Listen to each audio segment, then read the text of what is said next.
आदाब नाज़रीन, खैर मकदम है आपका जी सलाम में और आपके साथ मैं हूं सऊद मोहम्मद खालिद। सत्यपाल मलिक ने आज जम्मू कश्मीर के गवर्नर का ओहदा संभाल लिया। श्रीनगर वागे राजभवन में एक सादी तकरीब के दौरान चीफ जस्टिस गीता मित्तल ने उन्हें ओहदे और राजदारी का हलफ दिलाया। सत्यपाल मलिक रियासत जम्मू और कश्मीर के 13वें गवर्नर हैं, जिन्होंने साबिक गवर्नर NN वोहरा की जगह ली है। हलफ बर्दारी तकरीब के दौरान नेशनल कॉन्फ्रेंस के सदर फारूक अब्दुल्ला, साबिक वजीर आला महबूबा मुफ्ती, बीजेपी समेत दीगर पार्टियों के तमाम लीडरान, DGP SP वैद और सिविल इंतजामिया से वाबस्ता तमाम सीनियर अफसरान भी मौजूद थे। तकरीब के बाद गवर्नर सत्यपाल मलिक को गार्ड ऑफ ऑनर पेश किया गया।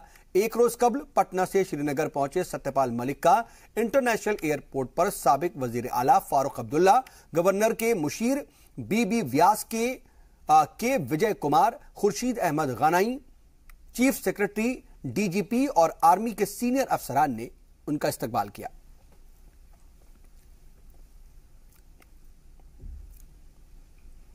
बता दें आपको कि सत्यपाल मलिक से कबल रियासत में 12 गवर्नर हो चुके हैं, लेकिन करण सिंह के बाद वो पहले ऐसे गवर्नर हैं जिनका ज्यादातर वक्त अमली सियासत में ही गुजरा है। वाज़ेह कि 1967 के बाद साबिक गवर्नर NN वोहरा समेत जितने भी गवर्नर हुए, उन सब का ताल्लुक या तो ब्यूरोक्रेसी से था या फिर आर्मी से। उत्तर प्रदेश के मेरठ जिले से ताल्लुक रखने वाले सत्यपाल मलिक गुज़श्ता सदी के अवाखिर तक मगरबी उत्तर प्रदेश के कद्दावर लीडर माने जाते थे। कांग्रेस, जनता दल और समाजवादी पार्टी के मेंबर रहे। सत्यपाल मलिक 1989 में जनता दल के टिकट पर मेंबर पार्लियामेंट मुंतखब हुए। 2 दफा राज्यसभा के रुकन रह चुके सत्यपाल मलिक ने 2004 में बीजेपी में शमूलियत अख्तियार की और जम्मू कश्मीर का गवर्नर बनने से कबल वो बिहार के गवर्नर थे।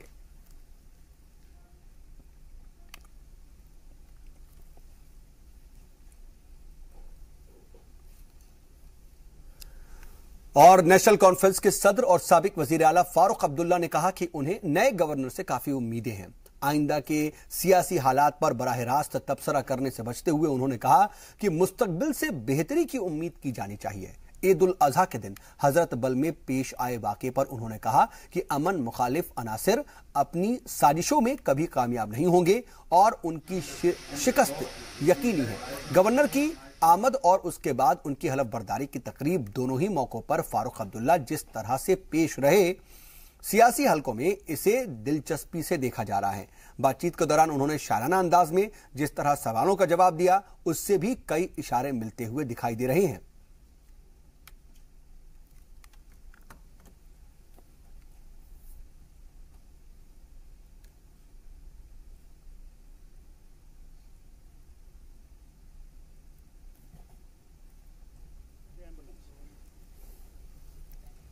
डॉक्टर फारूक अब्दुल्ला हमारे साथ मौजूद हैं। डॉक्टर साहब, नया चैप्टर, नया गवर्नर किस तरह से आप देखते हैं? आप एयरपोर्ट से लेकर साथ मैं समझता हूँ बहुत अच्छी बात है। ये जो वोहरा साहब ने काम किया उसको आगे चलाएंगे और इस वतन को इस मुसीबत से निकालने की कोशिश करेंगे जिसमें फंसा हुआ है। हमें उम्मीद है, क्योंकि डॉक्टर साहब ये लोकसभा में भी रहे और ग्राउंड लेवल से उठे हैं जहाँ से इन्होंने करियर शुरू, तो कितनी उम्मीदें हैं कि जम्मू कश्मीर में जो हालात हैं? देखिए, इब्तिदाए इश्क है, रोता है क्या, आगे आगे देखिए होता है क्या। अभी बहुत मंजिलें पार करनी है। तो डॉक्टर साहब में क्या मिजाज में थोड़ी सी तब्दीली है? कह रहे हैं कि जम्मू कश्मीर के हवाले से थोड़ा संजीदा होना होगा, मरकज़ को, स्टेट को वगैरह को। क्या सपोर्ट मिल रहा है स्टेट गवर्नमेंट को? सेंट्रल गवर्नमेंट्स का जो सक्सेसिव गवर्नमेंट्स आई, जब भी वज़ीर आला आए गए, कह रहे हैं बातचीत करेंगे। मैं समझता हूँ हमें ये याद रखना चाहिए कि उम्मीद पे इस दुनिया कायम है। उस उम्मीद पे आज भी हम कायम हैं कि ज़रूर वो वक्त आएगा जब हम इस मुसीबत से निकल जाएंगे और लोग यहाँ पे अमन में रहेंगे, तरक्की करेंगे और वतन के साथ आगे बढ़ेंगे। शेख साहब के फर्जंद और दरगाह हजरत बल में कल का जो वाक़या पेश है, आप किस तरह से देखते हैं? हालांकि आपने कल भी चीज़ें होंगी, इसे घबराना नहीं है। ऐसे लोग हैं इस वतन में जो अमन नहीं चाहेंगे, जो चाहेंगे उथल पुथल रहनी चाहिए कि उनकी खिचड़ी पकती है। फारूक अब्दुल्ला इससे डरता नहीं है। ये हार जाएंगे, इंशाल्लाह ये हार जाएंगे। और सर 35 पर अब 27 का डेट बिल्कुल नज़दीक आ रहा है। हम लोग लड़ेंगे, हम लोग इसको डिफेंड करेंगे। बिस्मिल्लाह। बहुत बहुत शुक्रिया। डॉक्टर फारूक अब्दुल्ला के मुताबिक उम्मीदें काफ़ी है और अभी ये इब्तिदा है कि रियासती गवर्नर जब अपना जिम्मेदारियों का काम काज शुरू करेगा तो आगे देखते हैं कि जम्मू कश्मीर के हवाले से क्या कुछ मामला छाए रहेंगे। फारूक वानी के साथ से तजम्मुल ज़ी मीडिया, राजभवन, श्रीनगर, कश्मीर। और वहीं पैंथर्स पार्टी के सरपरस्त आला भीम सिंह ने उम्मीद जाहिर की है कि नए गवर्नर आईन के जरिए रियासत को मिले हुकूक की हिफाजत करेंगे। कांग्रेस को उम्मीद है कि नए गवर्नर मौजूदा असेंबली को बहाल करने की सिमत में मुस्बत पेशकदमी करेंगे। बीजेपी लीडरान का यह कहना है कि साबिका गवर्नर की तरह वो भी वजीर आजम के सबका साथ सबका विकास के ख्वाब को पूरा करने में अहम किरदार अदा करेंगे।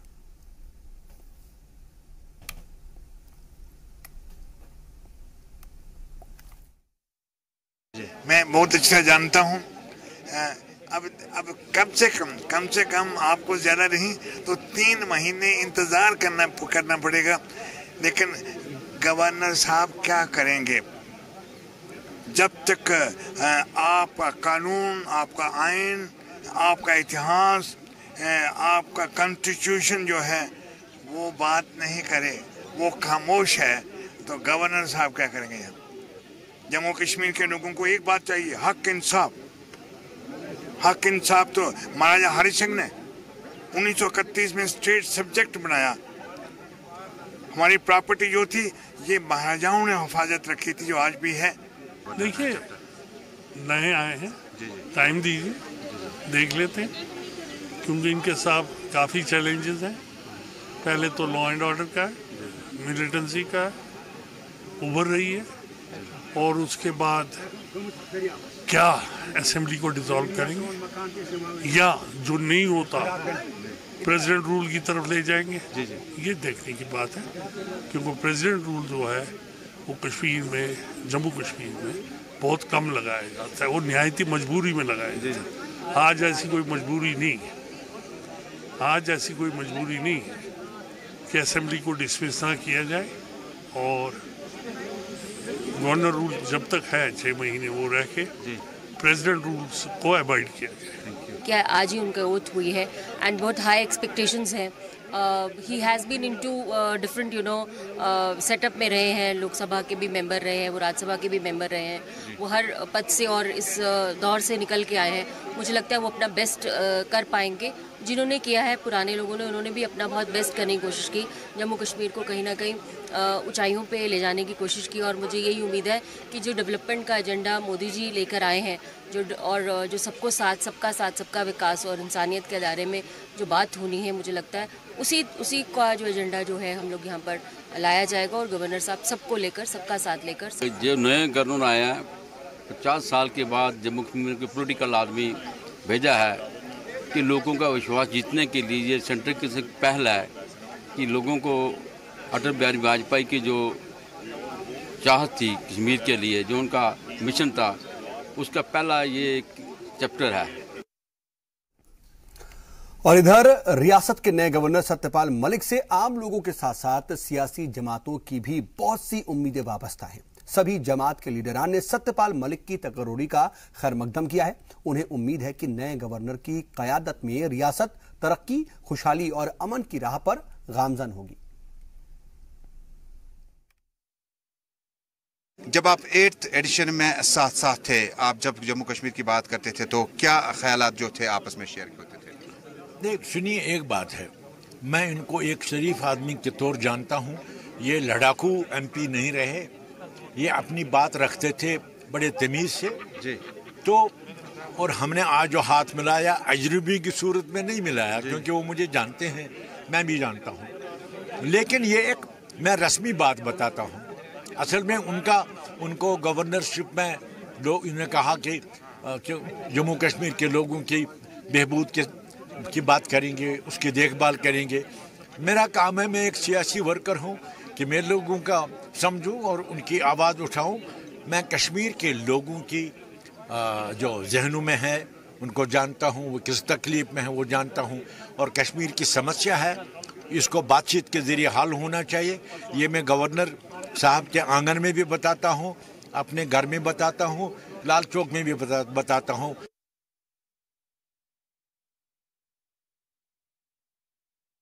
यहाँ पे जो हमारे गवर्नर थे, ऑनरेबल गवर्नर वोहरा साहब, वो चले गए।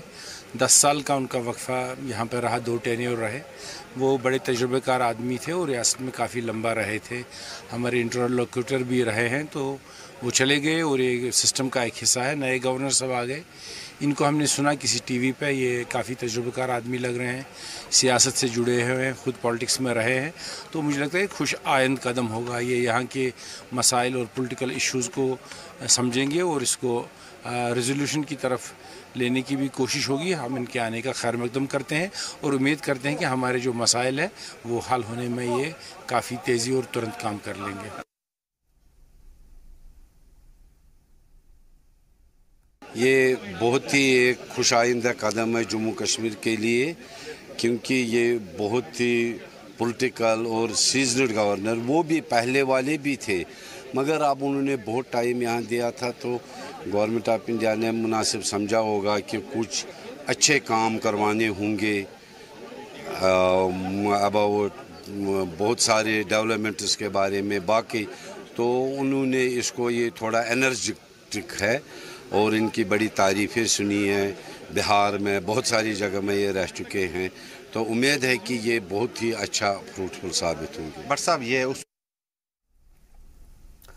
और उधर जम्मू खित्ते में नेशनल कॉन्फ्रेंस की नुमाइंदगी करने वाले सीनियर लीडर देवेंद्र राणा ने एक तजुर्बेकार सियासी शख्सियत को गवर्नर बनाए जाने का खैर मकदम किया। उन्होंने कहा कि मौजूदा गवर्नर तीनों खित्तों की तरक्की और खुशहाली के लिए काम करेंगे। 35A की हिमायत करते हुए उन्होंने कहा कि ये आर्टिकल कश्मीरी, डोगरा और लद्दाखी शिनाख्त का जामिन है। बड़े अरसे के बाद और शायद पहली मर्तबा एक सियासी शख्सियत को जम्मू कश्मीर का गवर्नर बनाया है। ये एक बहुत ही जुर्रतमंदाना नया कदम है, एक तजुर्बा है। हमें उम्मीद है कि नए राज्यपाल महोदय अपने व्यापक पॉलिटिकल तजर्बे को इस्तेमाल करके एक निष्पक्ष तरीके से सरकार चलाएंगे। अगर स्टेट सब्जेक्ट का लॉ ख़त्म हो जाता है तो जम्मू के डोगरों को, कश्मीर के कश्मीरियों को, लद्दाख के लद्दाखियों को अपने हक और अपनी शनाख्त के और अपनी पहचान पे एक सवालिया निशान उठ जाएगा। और इसलिए लोग जो हैं आहिस्ता आहिस्ता इस बात को समझ रहे हैं कि 35A रहना चाहिए, महाराज साहब का स्टेट सब्जेक्ट लॉ जो है वो रहना चाहिए, ताकि जम्मू की, कश्मीर की और लद्दाख की जो शनाख्त है वो बनी रहे। और कुपवाड़ा के जंगलाती इलाकों में मिलिटेंटों के साथ तसादुम के बाद सिक्योरिटी फोर्सेज ने इलाके का मुहासरा कर लिया है। जी हां, बात एनकाउंटर की। दरअसल आखिरी खबर मिलने तक वसी इलाके में फैले जंगलात में सर्च ऑपरेशन जारी था। मिली इत्तला के मुताबिक देर रात वाघभल में बाबरनाट के जंगलाती इलाके में करीब 47 RR के जवानों और मिलिटेंटों के दरमियान तसादुम हुआ। मुकाबले में एक जवान जख्मी हो गया। जवान को फौरन दुर्ग मुल्ला के आर्मी हॉस्पिटल में दाखिल करवाया गया। आर्मी जराये के मुताबिक जवान की हालत खतरे से बाहर है। तसादुम की इत्तला मिलते ही इजाफी दस्तों को जाए वाक़े पर भेज दिया गया है। तो कुपवाड़ा के जंगलाती इलाकों में इस वक्त भी मिलिटेंटों के साथ तसादुम है और सिक्योरिटी फोर्सेस को इलाके में मिलिटेंटों के छिपे होने का उसकी जानकारी मिली थी और उसके बाद सिक्योरिटी फोर्सेस ने इलाके को घेर लिया। आखिरी खबर मिलने तक वसी इलाके में फैले जंगलात में सर्च ऑपरेशन इस वक्त भी जारी है। और हमारे साथ हमारे नुमाइंदे एजाज मंजर फोन लाइन पर खबर पर मजीद मालूमात के साथ जुड़ चुके हैं। एजाज, इस वक्त के ताजा हालात क्या वहां पर अभी भी तसादुम जारी है या फिर ऑपरेशन थम गया है? जी सूद, अगर बात करें तो कल जो ही पेट्रोलिंग पार्टी वहां पे जा रही थी तो मिलिटेंट ने घात लगाकर उन पर हमला किया, जिसमें जवाबी कार्रवाई में एक फौजी अधिकारी जख्मी हो गया। जख्मी हुआ तो जख्मी के बाद मुकामी अस्पताल में मुआवजे इलाज के लिए दाखिल किया गया, लेकिन अभी तक जो इतलात मौसूल हो रही है वहाँ पे अभी सर्च ऑपरेशन जारी है। कितने मिलिटेंट्स वहां पे छिपे हो सकते हैं और क्या अभी भी मिलिटेंट्स की तरफ से किसी तरह की कोई गोलीबारी चल रही है, किसी तरह की कोई इस तरह की जानकारी मिल रही है? नहीं, अभी गोलीबारी की तरफ चलने की कोई जानकारी नहीं मिल रही है। सूत्रों के हवाले से खबर है कि 2 से 3 मिलिटेंट छुपे हुए हैं। इनका ताल्लुक किसी तंजीम से बताया जा रहा है क्या? नहीं, अभी ये भी नहीं पता, कंफर्म नहीं हो रहा कि इनका ताल्लुक किस तंजीम से है। जी सिक्योरिटी जो फोर्सेस हैं क्या ये बता पाने में इस वक्त इस बता पाने की कंडीशन में है कि वहां पर मिलिटेंट्स अभी भी छिपे हुए हैं या फिर वो निकल चुके हैं या भागने में कामयाब हो गए? इस बारे में क्या जानकारी? नहीं, अगर हमें कई बार बड़े आला हुकाम से बात करने की कोशिश की, लेकिन अभी वो कह रहे हैं कि ये घना जंगल है, यहाँ पे अभी 1 से 2 दिन लग सकते हैं, क्या कि जंगल घना है, कि वसी पैमाने पे ये ऑपरेशन शुरू किया गया इस जंगल में। जी, लेकिन एजाज, क्या ये मकामी मिलिटेंट हैं जो किसी वारदात को अंजाम देने की फिराक में यहां पर मौजूद थे, या फिर सरहद पार के कुछ दहशतगर्द हैं? इस बारे में क्या कोई जानकारी अभी तक मिल पा रही है? नहीं, अभी तक इस बारे में कोई जानकारी नहीं। अगर हमने कई बार इनसे पूछने की कोशिश की कि ये मकामी है या सरहद पार चाहे या किस तंजीम से, लेकिन इसमें अभी तक कुछ नहीं मालूम हुआ सर। लेकिन हमने देखा है कि कभी भी जब शहरी इलाकों में सर्च ऑपरेशन हो रहा होता है या फिर कॉर्डन ऑफ करती है सिक्योरिटी फोर्सेस, तो फिर पत्थरबाजों की एक टीम भी आ जाती है। लेकिन क्या इन जंगलाती इलाकों में भी कुछ इस तरह के वाकयात देखने को मिल रहे हैं, क्योंकि आसपास जो है वो रिहायशी इलाका है? नहीं सूर्य, ये एक वसी जंगल का एरिया है जहाँ पे दूर दूर रिहायशी इलाका वाक़ा है, लेकिन नजदीक में रिहायशी इलाका नहीं पड़ता है, क्योंकि इसमें वो खतरा नहीं कि कोई पत्थरबाज निकले फिर पत्थर फोर से बरसाए, वैसा वाक़ा नहीं है।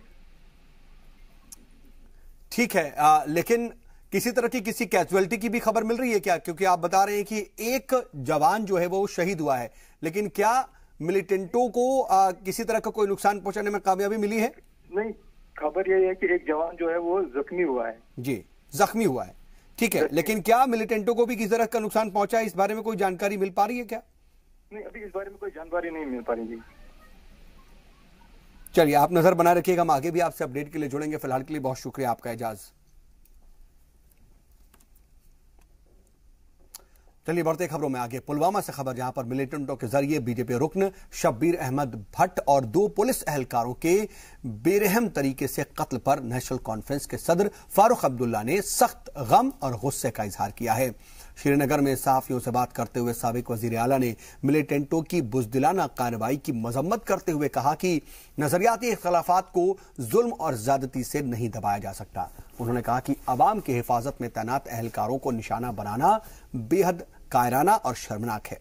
वाज़े हो कि ऐन ईद उल अजहा के दिन मिलिटेंटों ने अलग अलग मकाम पर हमला करके 3 पुलिस एहलकारों को हलाक कर दिया था। मैंने पहले भी ये कहा है, ये बहुत गलत चीज है। हम पॉलिटिकल डिफर कर सकते हैं, मगर उसका मतलब नहीं है किसी की जान लेना। हिंदुस्तान आज़ाद मुल्क है, इसमें हक है इंसान को अपना मुद्दा जो है वो रखना लोगों के सामने। पसंद नहीं है मत सुनिए, मगर ये गलत है कि किसी को आप मार दें। तो पुलिस वाले को क्यों मारेंगे? उसको तो प्रोटेक्शन देनी है लोगों को, क्यों मारेंगे उसको आप? और ख्वाजा मोइनुद्दीन अजमेरी रहमतुल्लाह अलैह दरगाह के मुतवल्ली जैनुल आबदीन ने ईद उल अजहा के मौके पर तशद्दुद और संगबारी के सख्त अल्फाज में मजम्मत की है। उन्होंने इस तरह की हरकत को गैर इस्लामी करार देते हुए कहा कि कोई भी मजहब इसकी इजाजत नहीं देता। साबिक वजीर आला फारूक अब्दुल्ला के साथ भी नमाज के दौरान जिस तरह का नाजिबा सलूक किया गया, इसकी भी उन्होंने पुरजोर अंदाज में तनकीद की। उन्होंने कहा कि नई नस्ल को मुल्क से मोहब्बत और बुजुर्गों की इज्जत करने का सबक पढ़ाया जाना चाहिए। देखिए, कश्मीर के अंदर जो इस पाक दिन, मुबारक दिन, नमाज के वक्त जिस किस्म की जिस किसी ने भी ये पत्थरबाजी की घटना कारित की है, उसकी जितने कड़े से कड़े शब्दों में निंदा की जाए वो कम है। लेकिन इसके पीछे किनका हाथ है, ये जानना बेहद जरूरी है। और बीजेपी के रियासती सदर रविंद्र रैना ने कश्मीर में हुए पत्थरबाजी पर कहा कि हमारी जो सारी वारदातें हैं वो पाकिस्तान के इशारे पर हो रही हैं। उन्होंने कहा कि पाकिस्तान में बैठे लोग कश्मीरियों को गुमराह कर रहे हैं और कश्मीरियों के हाथों ही कश्मीरियों का कत्ल करवा रहे हैं। और क्या कुछ उन्होंने कहा वो भी सुनते हैं आपको।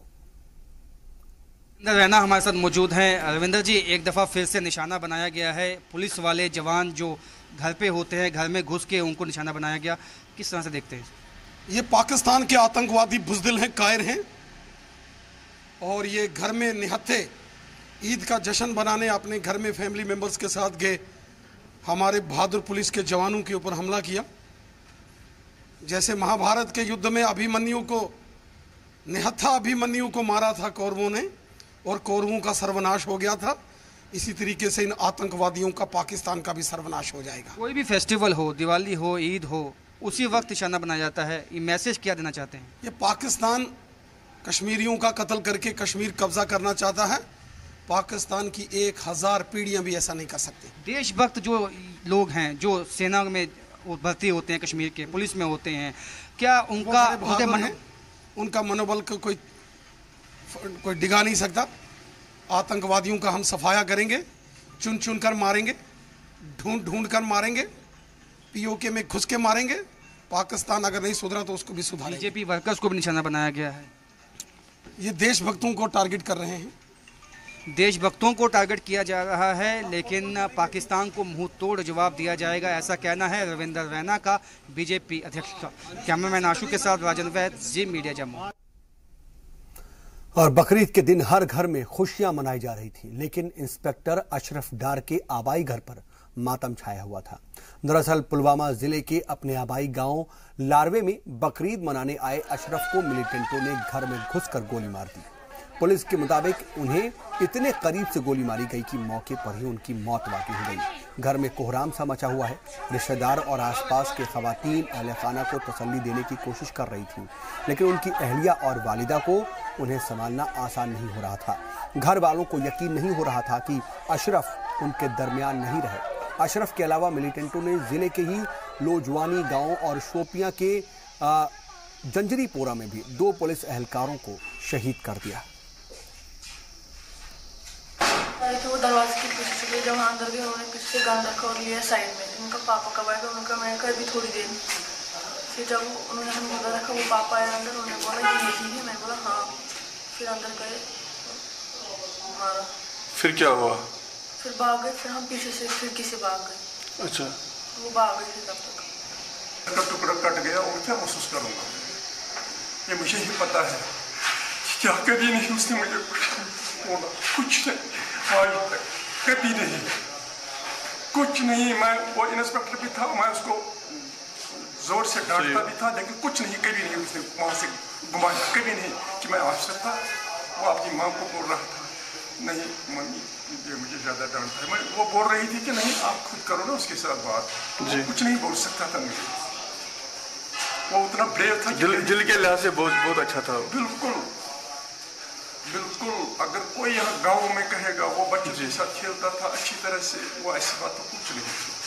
पता नहीं ये उसके ऊपर वाले के हाथ में सब कुछ है, ये कट गया। और इधर डीजीपी एसपी वैद ने छुट्टी पर घर जाने वाले तमाम पुलिस एहलकारों से महकमे की जानिब से जारी हिदायतनामे पर सख्ती से अमल पैरा होने की हिदायत दी है। पुलिस एहलकारों और बीजेपी लीडर की हलाकत पर दुख जाहिर करते हुए उन्होंने कहा कि बिना प्रॉपर सिक्योरिटी लिए कोई भी अपने घर ना जाए। उन्होंने कहा कि अगर बीजेपी लीडर अपने पर्सनल सिक्योरिटी गार्ड के साथ रहते तो इस हादसे को टाला जा सकता था।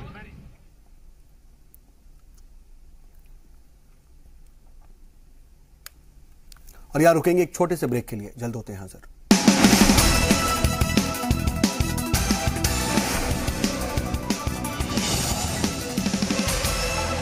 ब्रेक के बाद एक बार फिर से आपका इस्तकबाल है। खबरों के सिलसिले को आगे बढ़ाते हैं। बात ईद उल अजहा की। दरअसल ईद उल अजहा के मुबारक मौके पर भद्रवाह पुलिस की टीम एसपी राजेंद्र सिंह की सदारत में शहीद जवान इरशाद अहमद शेख के घर पहुंची। उन्होंने शहीद जवान इरशाद के अहले खाना के साथ ईद की खुशियां बांटी। ऑफिसर्स ने शहीद के अहलिया और बच्चों को ईद का तोहफा और मिठाइयां दी। वाज़ेह हो कि एएसआई इरशाद अपने 3 साथियों के साथ 6 जनवरी को एक आईईडी ब्लास्ट में शहीद हो गए थे। शहीद एएसआई इरशाद अहमद शेख साहब जो इसी साल जनवरी में जिन्होंने शहादत सोपोर में इनकाउंटर में पाई थी, हम उनके परिवार के पास गए और उनका हाल जानने के लिए और उनके साथ उनके बच्चों के साथ ईद की खुशियां बांटने के लिए हम गए और जम्मू कश्मीर पुलिस के सरबराह का हमने एक मैसेज पहुंचाया। ये प्यार मोहब्बत का और पारिवारिक रिश्ते का हमने मैसेज पहुंचाया। और त्योहार की सबसे ज्यादा खुशियां बच्चों को ही होती हैं, वही इसका पूरा लुत्फ भी उठाते हैं और इस मौके पर वालिदैन बच्चों को लेकर के आउटिंग पर भी जाते हैं। वादी में भी बच्चे ईद उल अजहा की छुट्टियों का पूरा लुत्फ उठा रहे हैं। बारामूला के मुख्तलिफ पार्कों में पूरे दिन बच्चों के आने का सिलसिला देर शाम तक जारी रहा। गुलनार पार्क में रंग बिरंगे मबलूसात जेब तन किए कुछ बच्चे दोस्तों के साथ मुख्तलिफ खेलों में मसरूफ थे। कोई फोटोग्राफी में मशगूल था तो कोई ग्रुप कोल्ड ड्रिंक और चिप्स का मजा ले रहा था। दूर दराज के इलाकों से आए बच्चों ने भी मकामी बच्चों के साथ छुट्टियों का भरपूर लुत्फ उठाया। ईद उल अजहा है हमारा, यानी कुर्बानी की। हम आज बहुत ज़्यादा खुश हैं। आप देख रहे हैं यहाँ से बहुत भीड़ है, बच्चे हैं यहाँ पे। हम बहुत एंजॉय कर रहे हैं। ये त्यौहार हम सबों के लिए बहुत अच्छा होता है। हमने मेहंदी भी लगाई होती है, नए नए कपड़े लगाए होते हैं। आज ईद के मौके पर हम यहाँ आए और हमें सब लोगों ने ईदी दी। हम गुलनार पार्क में हैं। हमने यहाँ पे बहुत एंजॉय किया। मम्मा ने, पापा ने, चाचू ने, दादू ने सबसे ईद ली मैंने। तो असल ईद तो बच्चों की भी कुर्बानी दी जाती है और लोगों के मिलने मिलाने और मुबारकबाद का सिलसिला तीनों दिन चलता ही रहता है। साबिक वजीर आला महबूबा मुफ्ती ने श्रीनगर वाक़े अपनी रिहाइश गाह पर अवाम और पार्टी लीडरान से मुलाकात की और उन्हें ईद उल अजहा की मुबारकबाद पेश की। अवाम के तई अपनी नेक ख्वाहिशात का इजहार करते हुए उन्होंने लोगों से अमली जिंदगी में भी ईसार और कुर्बानी के जज्बे से काम करने की अपील की।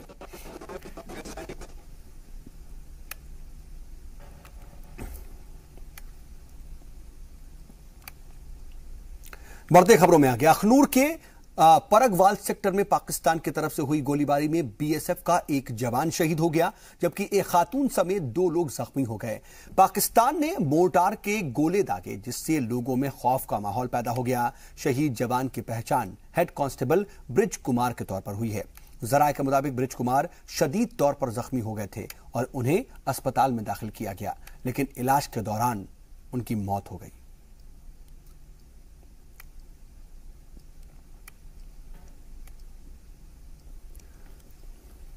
और जम्मू में आज वेस्ट असेंबली कॉन्स्टिट्यूएंसी मूवमेंट की जानिब से पाकिस्तान के खिलाफ जमकर एहतजाज किया गया।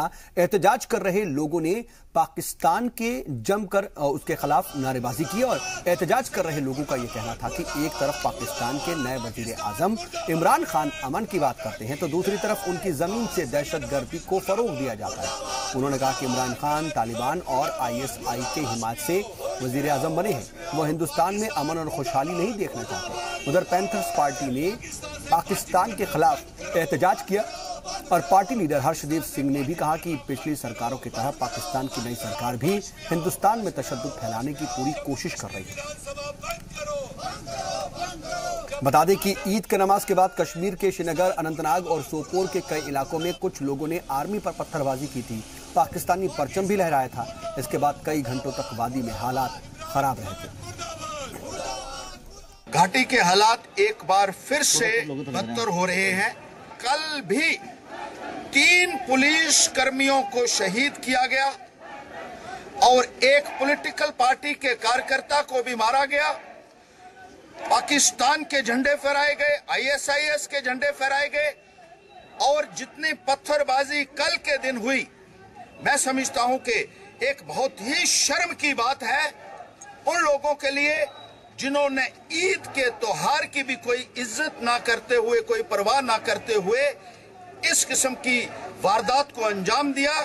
और पाकिस्तान में नई सरकार बनने के बाद इसमें लगातार जो है वो इजाफा हो रहा है।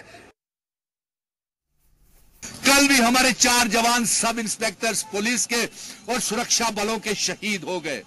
इस बात को लेकर के हमारा प्रधानमंत्री से और केंद्र सरकार से ये मांग है कि किसी भी प्रकार की बातचीत पाकिस्तान के साथ नहीं की जाए जब तक कि वो हाफिज सईद को, अजहर मसूद को और वहां पे training camps, militant training camps को बंद नहीं करता, अंतरराष्ट्रीय सीमाओं का उल्लंघन बंद नहीं करता।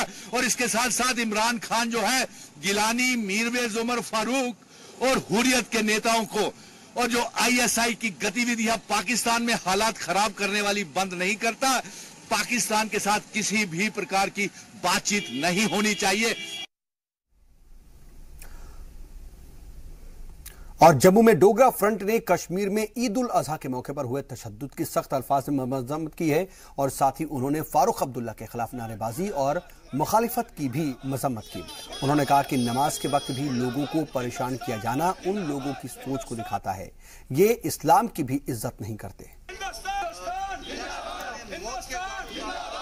को पाकिस्तान को दे देना चाहिए, वो हिंदुस्तानी नहीं है, उनको हिंदुस्तान के अंदर रहने का कोई अधिकार नहीं है।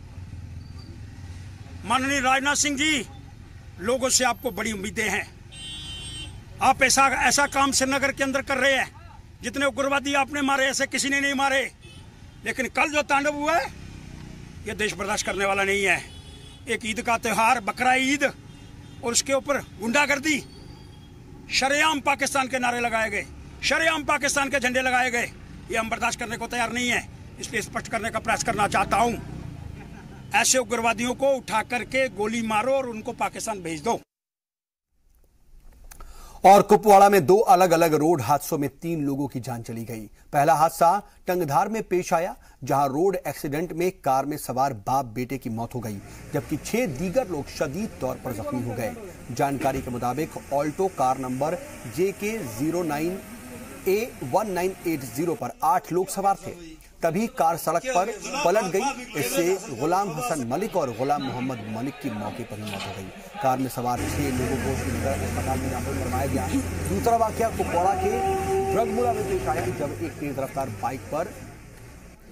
बाइक सवार ने बैलेंस खो दिया और इस वाकये में बाइक सवार मोहम्मद सैयद पीर नाम के शख्स की मौके पर ही मौत हो गई, जबकि 2 दीगर जख्मी हो गए।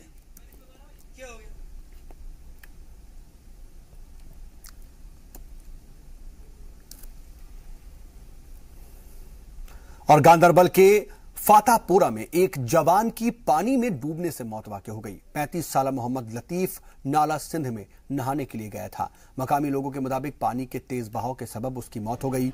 काफी मेहनत के बाद माहिर तैराकों ने नौजवान की लाश बरामद की। जरूरी कानूनी कार्रवाई के बाद मरहूम की लाश को आखिरी रसूमात के लिए उसके घर वालों के हवाले कर दिया गया है।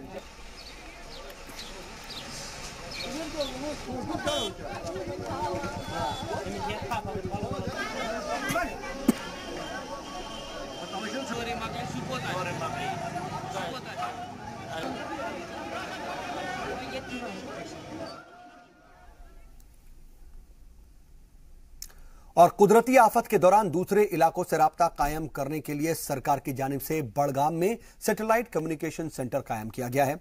कश्मीर डिजास्टर मैनेजमेंट के डायरेक्टर आमिर अली ने बताया कि सैलाब, तेज बारिश या लैंडस्लाइड जैसी नेचुरल डिजास्टर के वक्त जब टेली कम्युनिकेशन ठप हो जाता है, उस वक्त जिला हेडक्वार्टर्स और दूसरे इलाकों से राब्ता कायम करने के लिए नेशनल डिजास्टर मैनेजमेंट अथॉरिटी की मदद से सैटेलाइट फोन्स दिए गए हैं, जो डिजास्टर के वक्त काम करेंगे। जिस वक्त नॉर्मल है उस वक्त डिजास्टर भी कोई डिजास्टर आएगा, चाहे बाकी सारे कम्युनिकेशन सिस्टम बैठ जाए, ये वाला सिस्टम नहीं बैठेगा।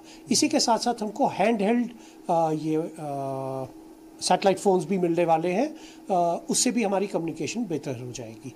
उसके अलावा एक और नॉर्मल जो हमारी कम्युनिकेशन है अपार्ट फ्रॉम टेलीफोन्स, उसके लिए हमने पुलिस का टेली कम्युनिकेशन डिपार्टमेंट से वायरलेस नेटवर्क यहाँ पे एस्टैब्लिश कर दिया है, जिससे हम पुलिस हेडक्वार्टर के साथ, फायर सर्विस स्टेशन के साथ, हॉस्पिटल्स के साथ और भी बाकी जो डिस्ट्रिक्ट्स हैं हमारी, उनके साथ हमारा राब्ता रह सकता है। और ये उस वक्त भी चलेगा जिस वक्त कोई डिज़ास्टर होगा और मोबाइल और लैंडलाइन फ़ोन ना। यहाँ हमें एवरी फैसिलिटी है और कहीं भी ऐसी आफत आने पर हम पब्लिक को बचा सकते हैं। यहाँ हमारी फोर्स लगी हुई है, वो टेंट भी लगा सकते हैं, ईच एंड एवरी वन। जो ही कोई ऐसी वैसी इंफॉर्मेशन आ जाए तो हमारे नफरी 4 तैयार है। यहाँ हमें SDRF की टीम है, मैक्सिमम लगे वो हर डिस्ट्रिक्ट में सर। अगर हम यहाँ सैटेलाइट फ़ोन जो लगा कर कम्युनिकेशन बाय द वे बैठ भी जाए, चाहे वो कंसर्न थानों में, उसके लिए सर यहाँ हमें वायरलेस सेट लगे हैं, तो कंसर्न थाने के थ्रू भी हमें इन्फॉर्म कर सकते हैं।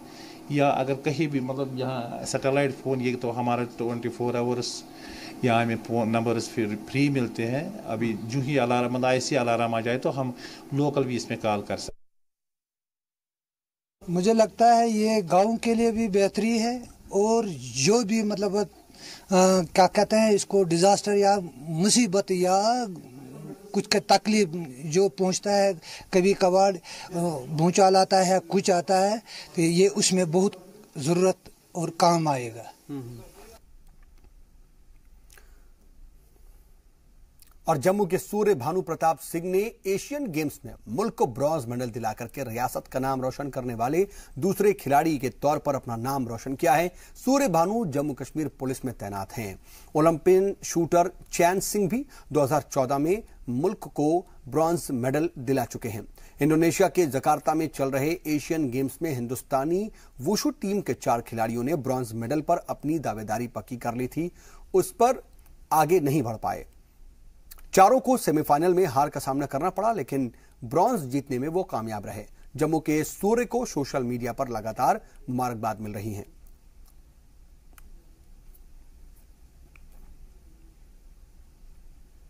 और मुल्क से बेरोजगारी को दूर करने और खवातीन को खुद मुख्तार बनाने के लिए सरकार के तरफ से कई तरह के मंसूबे चलाए जा रहे हैं। इनमें कौशल विकास योजना मरकजी सरकार की फ्लैगशिप मंसूबों में से एक है, जो कि ministry of skill development and entrepreneurship की ओर से चलाई जाती है।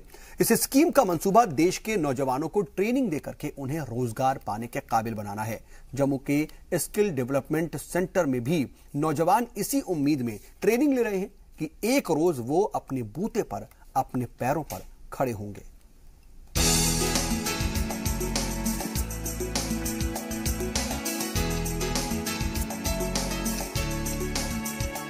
जम्मू जैसे इलाके में ख्वातीन को आगे बढ़ने के लिए काफ़ी जद्दोजहद करनी पड़ती है, यहाँ तक कि वो ठीक ढंग से तालीम भी हासिल नहीं कर पाती।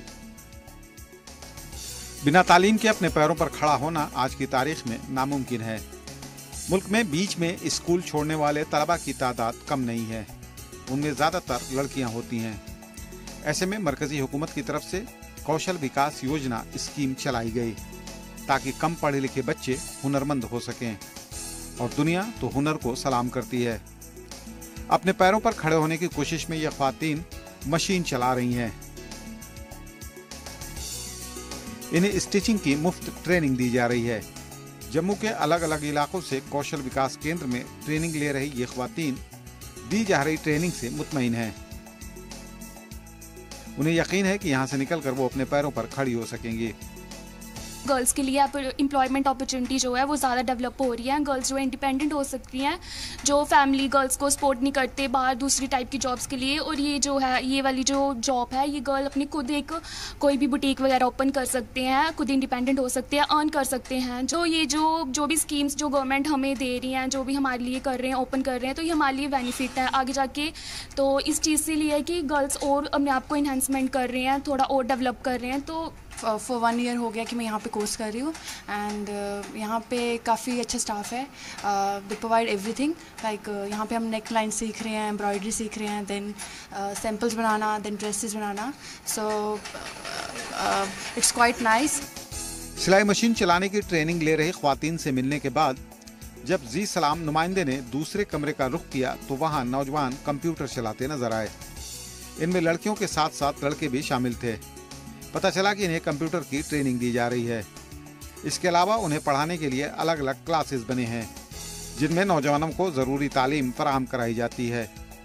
नौजवानों को cutting, stitching, computer, personality development के अलावा सनतकारी से ताल्लुक़ रखने वाली जानकारियाँ फराहम कराई जाती हैं। यहाँ पे हम लोगों को जो भी फीमेल्स है, चाहे वो आप मेल की भी बात ले लीजिए, अगर हम कंप्यूटर कोर्सेज मेल्स को भी सिखाते हैं तो उनको ये फ़ायदा हो जाता है कि सारी मशीनें वगैरह जैसे कटिंग टेलिंग वगैरह वो सारी मशीनें गवर्नमेंट से मिल जाती है। सामान जो इनके सीजर्स वगैरह, थ्रेड वगैरह लगते हैं, वो सारा भी गवर्नमेंट अपनी तरफ से खर्चा करती है। खाली हम यहाँ पे इनको ट्रेनिंग दे देते हैं, मटेरियल भी यहीं से प्रोवाइड होता है, और कल को यहाँ से सीखकर वो अपना कल को बुटीक खोल सकती हैं। इसी तरह मैं आपको कंप्यूटर के लिए भी बोलूँगी कि कंप्यूटर मशीन्स, कंप्यूटर सिस्टम्स यहाँ सारे लगे हुए हैं, सारी फैसिलिटीज़ हैं, और उससे क्या होता है कि यहाँ से बच्चे कंप्यूटर वगैरह सीखकर भी कल को इतने सारी मल्टीनेशनल कंपनीज, IT कंपनीज खुल रही है, वहाँ पे उनको इजीली जॉब प्रोवाइड हो जाती है। सरकार बहुत कोशिश कर रही है कि अनएम्प्लॉयड को कम करने के लिए बहुत सारे स्किल डेवलपमेंट प्रोग्राम सरकार ने शुरू किए हैं, जैसे प्रधानमंत्री कौशल विकास योजना, PMKK हैं। स्पेशली मिनिस्ट्री ऑफ माइनॉरिटी भी कोर्सेज करा रहे हैं, सीखो और कमाओ, नई मंजिल, उस्ताद, जो बहुत बेनिफिट दे रहा है जो कम पढ़े लिखे हैं या जिन्होंने किसी कारण बीच में छोड़ दिया पढ़ना, स्कूल ड्रॉप आउट्स हैं, तो उनके लिए स्किल डेवलपमेंट का एक बेहतरीन मौका है, गवर्नमेंट ने दिया है। अभी एक तो उनको फ्री में है, पहले तो हर एक बच्चे को कम से कम 30 से 40 हज़ार रुपये एक कोर्स करने के लिए लग जाते हैं। इसमें बच्चे को 100% फ्री है और प्लेसमेंट भी कर लेते हैं इसमें। प्रधानमंत्री कौशल विकास योजना में दाखिले के लिए प्रधानमंत्री कौशल विकास योजना की वेबसाइट पर जाकर अपना नाम, पता और ईमेल जैसी जानकारी भरनी होती है। फॉर्म भरने के बाद जिस शोबे में ट्रेनिंग करना चाहते हैं उसे चुनना होगा। इसमें construction, electronics and hardware, food processing, furniture और fitting, handicrafts, gems and jewellery और लेदर टेक्नोलॉजी जैसे करीब 40 तकनीकी शोबे दिए गए हैं। पसंदीदा तकनीकी शोबे के साथ साथ एक एक्स्ट्रा तकनीकी शोबे का भी सिलेक्शन करना होगा। ये जानकारियां भरने के बाद अपने ट्रेनिंग सेंटर का सिलेक्शन करना होगा। जम्मू से जी सलाम के लिए राजन वैद की रिपोर्ट। और वक्त एक छोटे से ब्रेक का, जल्द होते हैं यहां से।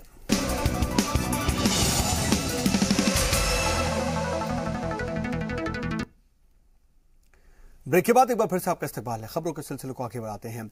बांडीपोरा जिले के कई इलाकों में मुजाहिरों और एहतजाज के बावजूद मकामी लोगों की परेशानियों का अजाला नहीं हो पा रहा है और ऐसा ही एक इलाका है छानापुल। यहाँ के लोगों को पानी की किल्लत का लगातार सामना करना पड़ रहा है। गांव में आबाद लोगों को साफ पानी के लिए कई किलोमीटर दूर तक जाना पड़ता है, तब कहीं जाकर के उन्हें पानी मिल पा रहा है। हालांकि गांव में एक पाइपलाइन जरूर बिछी है, लेकिन इससे वाटर सप्लाई पास के दूसरे गांव में होता है। गांव वालों का यह कहना है कि पाइपलाइन डालते वक्त इसी शर्त पर जमीन इस्तेमाल करने की इजाजत दी गई थी कि उन्हें भी पानी मिलेगा, लेकिन अभी तक वो इंतजार ही कर रहे हैं। गांव वालों ने वाटर सप्लाई शुरू न करने की सूरत में पाइपलाइन को उखाड़ फेंकने की भी धमकी दी है।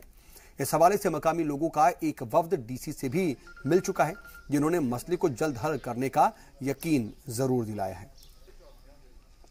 यहाँ पानी की बहुत बड़ी प्रॉब्लम है, कोई फैसिलिटी नहीं है पानी की। यहाँ का पानी भी बहुत गंदा है। हमारा मुतालबा ये है कि हमारे आबाशी की पानी है और हमारी ज़मीनों के बीच में से जा रही हैं, लेकिन हमको पानी ना देने की वजह क्या है? गवर्नमेंट ने सब के लिए किया, यह पब्लिक खारे को मिलना चाहिए। पानी की बहुत प्रॉब्लम है। पानी यहाँ हमारी औरतें दूर दूर से जाके लाती हैं। नलके जो हैं ये पहले सजलदारा 30 साल, ये 20 साल पहले ये यहाँ एक पाइपलाइन बिछाई थी, जबकि बाद में वो PMG वालों ने वो भी उखाड़ दी। और पत्तन के बहरमपोरा इलाके में लोगों ने महकमाए PHE के खिलाफ जमकर एहतजाज किया। एहतजाज कर रहे तमाम लोगों का यह कहना है कि वो कई महीनों से पीने के पानी की कमी से जूझ रहे हैं। लोगों ने महकमे के खिलाफ जमकर नारेबाजी भी की। एहतजाज कर रहे लोगों ने कहा कि वो कई महीनों से पानी की मांग कर रहे हैं, लेकिन महकमा उनकी मांगों को लगातार नजरअंदाज कर रहा है। कल ईद उल अज़हा के मुकद्दस मौके पर भी प्रोटेस्ट पर थे। पानी के हवाले से हमारी बच्चियों पूरे जो गाँव इंसानियत के नाते पूरी डिस्टर्ब रही। कल ईद के मौके पर हमें कोई खुशी मैसर नहीं थी और हम अब बहरहाल आज के दिन भी दूसरी ईद भी हम प्रोटेस्ट पर बैठे हैं। कल भी हम प्रोटेस्ट पे बैठने जा रहे हैं और हम हुकाम की अब्बास वानी के नोटिस में लाना चाहते हैं कि हम 3 दिनों के बाद गुलमर्ग हाईवे और नेशनल हाईवे पटन को पूरी तरह से प्रोटेस्ट से गिर करेंगे। उस हवाले से जो भी इसका रिजल्ट आएगा, पूरी स्टेट गवर्नमेंट और जो इस वक्त इंतजामिया, गुलमर्ग इंतजामिया, डिस्ट्रिक्ट इंतजामिया, इसकी और गुलबर्ग से 9 किलोमीटर दूर वाक़े बोटा पाथरी एक खूबसूरत सयाहती मरकज है। यहाँ के लोगों की रोजी रोटी सयाहों पर ही मुनहसर है। इलाके में तकरीबन 100 घरों की बस्ती है, लेकिन ये लोग फिलहाल परेशान हैं क्योंकि यहाँ ना तो अच्छी रोड है, ना ही बिजली और पीने का साफ पानी मिल पा रहा है। और यही वजह है कि सयाह यहाँ आते तो जरूर हैं, लेकिन ठहरते नहीं। मकामी लोगों का यह कहना है कि अगर इलाके में सरकार की जानिब से तरक्कियाती काम करवा दिए जाएं तो मकामी लोगों को रोजगार बेहतर मिलेगा। मकामी खवातीन बताती हैं कि यहाँ पर एक भी ढंग का स्कूल तक नहीं, बच्चों को 9 किलोमीटर दूर जाकर तालीम हासिल करनी पड़ती है। मकामी लोगों ने नए गवर्नर से भी अपील की है कि बोटा पाथरी के तरक्की के लिए वो कदम उठाएं। 6 महीने हम रहते हैं यहाँ पर, 6 महीने के बाद फिर चले जाते हैं। उसके बाद फिर मजदूरी करते हैं यहाँ पर, वो भी हर किस्म नहीं मिलती है मजदूरी। कोई सुविधा यहाँ नहीं है, हमें डॉक्टर नहीं है, हमें मुश्किल होती है। गुलमर्ग आना पड़ता है, बीमार कोई या भूती पथरा में जाना पड़ता। पावर तो यहाँ है नहीं, 100 घर होगा इधर। पावर होना चाहिए और स्कूल आना चाहिए। यहाँ पे कुछ भी नहीं है, हॉस्पिटल भी आना चाहिए। हम यहाँ पे ऐसे ही बैठे रहे, हमारे पास कुछ कारोबार भी नहीं है जो हम करेंगे। और हर साल की तरह इस साल भी मानी महेश यात्रा का आगाज भद्रवाह से पुरजोश तरीके से हुआ और यहां पर अकीदत भद्रवाह से हिमाचल प्रदेश के भरमार के लिए रवाना हुए और यहां पर मानी महेश के दर्शन और पूजन किए जाएंगे। भद्रवाह के मंदिर बाजार में वाक़ लक्ष्मी नारायण मंदिर से तकरीबन 3000 अकीदतमंदों का जत्था मानी महेश के लिए रवाना हुआ।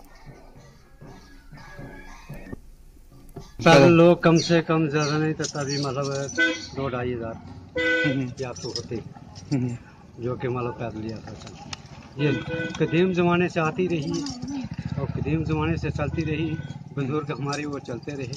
तो ये प्राचीन हमारे बुजुर्गों से यात्रा चलती रही है, जिसमें मुझे 50 साल मुझे भी हो गए चलते। इसमें मतलब जो भी पिछले ज़माने से चल रहा है बहुत अच्छा सहयोग मिल रहा है हमें, गवर्नमेंट का भी अच्छा सहयोग मिल रहा है। और इस मिलिटेंसी के दौरान में इसमें हम भी जो हैं तो बड़े आज़ादी से चलते हैं। 13 दिन हम इधर से मंडेस तक लगते हैं। जैसे कि अभी आपने देखा कि यहाँ पर जो स्टार्ट पॉइंट था इनका लक्ष्मी नारायण टेम्पल, वहाँ से लेकर पूरी रास्ते में और इनकी जो हाल्टिंग प्लेस है भेजा, वहाँ पर भी सेपरेट सिक्योरिटी डिप्लॉयड है। और फिर कल सुबह जब ये यात्रा हिमाचल के बॉर्डर में एंटर होगी तो वहाँ तक हमारे J&K पुलिस का बंदोबस्त है। हमने जम्मू कश्मीर पुलिस, भद्रवाह पुलिस के साथ साथ CRPF का मैन पावर भी हमने डिप्लॉय किया हुआ है।